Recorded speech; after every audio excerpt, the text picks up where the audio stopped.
What's good, YouTube? Dat boy back with the ever popular NBA 2K dictionary, man. This was one of the first videos that I made that really blew up back in 2K17.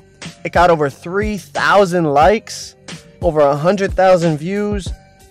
Big YouTubers hit me up about it because they thought it was a great, creative video idea. And so we're back for the 2K18 version, man. But if this could get anywhere around the same type of publicity, same type of response in terms of 3,000 likes, man, I would love it. So please go down, drop a like. It only takes a few seconds.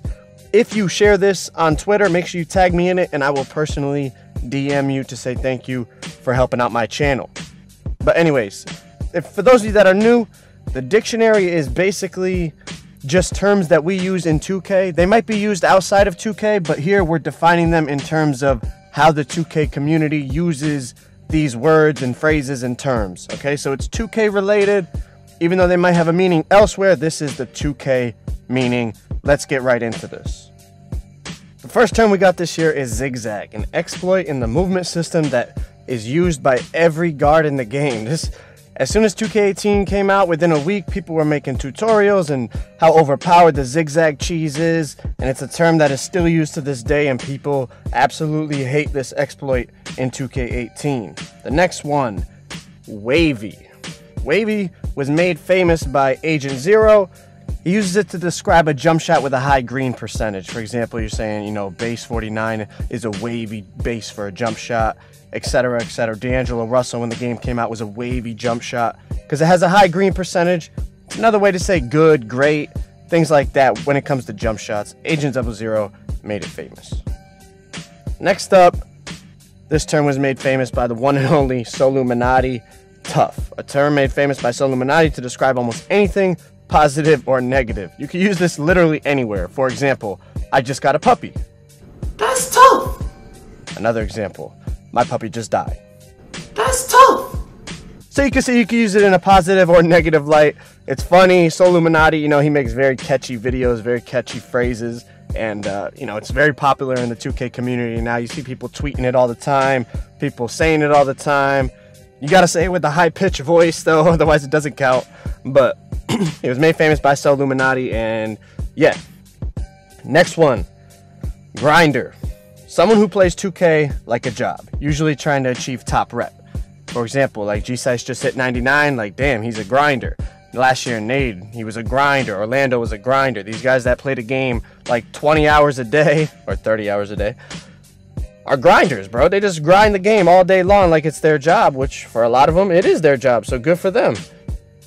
Next up, Miyagi, or big body Miyagi, a term used to describe someone who sets strong screens, bro. People have been saying this since last year, but I didn't go over it, so we're going over it this year.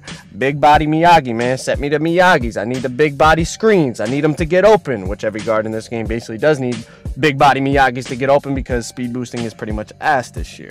But you need the big body Miyagis, especially if you're a guard. You need your center setting you the Miyagis. Next up, we got no life, a term used to describe someone who plays 2K a lot, usually a top rep grinder. This is basically a term for a grinder, but in a more negative aspect. If you want to be, talking shit about them, you're not going to say you're a grinder. You're going to say you're a no life. You're someone that lives on the game. You have no life, blah, blah, blah, blah. But they really do have a life because they're making money off of the game. But besides the point, no life. We all say that shit all the time in the 2K community. Next, cherry picking.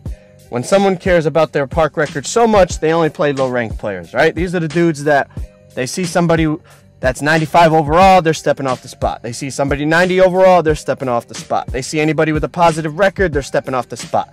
They just want to beat low-ranked players so that their record looks good and so that they look like a very good player. I talk about this in a few videos because I see a lot of people doing it now. A lot of people care about their record so much. It's like, bro, if you're going to have a good record, you're going to have a good record. Next, we got horsed, when someone is dominating the glass. Made famous probably by Hank the Tank, right? He was the first one that really started saying horse or horsed or he's horsing them, blah, blah, blah. It's just somebody that's dominating the rebounds. We might have gone over this in 2K17, but it's still a term very popular in the 2K18 community. And that's it, man. Don't get horsed, otherwise you already know people are going to be ragging on you. Next up, we got get right. Another term we used to use back in the day, 17, but it's back again. A term used to encourage teammates to play well and win multiple games in a row. You know what I mean? If you're your teammate's struggling, and then he hits a green light three-pointer and say, let's get right. You know, you're trying to motivate him, get him going. You want him to start playing better. You're not trying to catch that L, you know what I mean? So let's get right. People have been saying that for a little while now. And last but not least, we got trash, a term used to describe NBA 2K18. Bit of a joke, but on some serious shit, man. This game was a big disappointment for how much everyone hyped it up, in my opinion. And I still play it because it's enjoyable, but only for a little while. I can't play this game like I did last year. It's just, there's a lot of things about it that are repetitive and very luck-based, and things that I just don't like about it. But let me know what terms I missed in this video. I know I missed a few. I just went over 10. You know what I mean? 10. Some of them we went over last year, but these are ones that I missed. Even though obviously some of these were said last year, I didn't talk about them in my video, so I put them into this year's video. But let me know down in the comments what terms I missed, especially new terms that just came around in 2K18, like zigzag. You know what I mean? Like, nobody said that last year, really. You know, maybe a little bit, but for the most part, nobody said it. So let me know if I missed any new terms in 2K18. Put them down in the comments. Maybe I'll make a part 2. Like I said, drop a like, man. Subscribe. When I made my 2K17 NBA dictionary, I was only at like 7,000 subscribers, and now we're coming up on 40,000, man. I can't thank you guys enough. The support honestly has been unreal.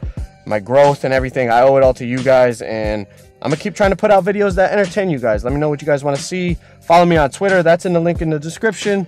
And again, I appreciate you guys more than you know. So let me know what I missed, all right? Till next time, I'm out.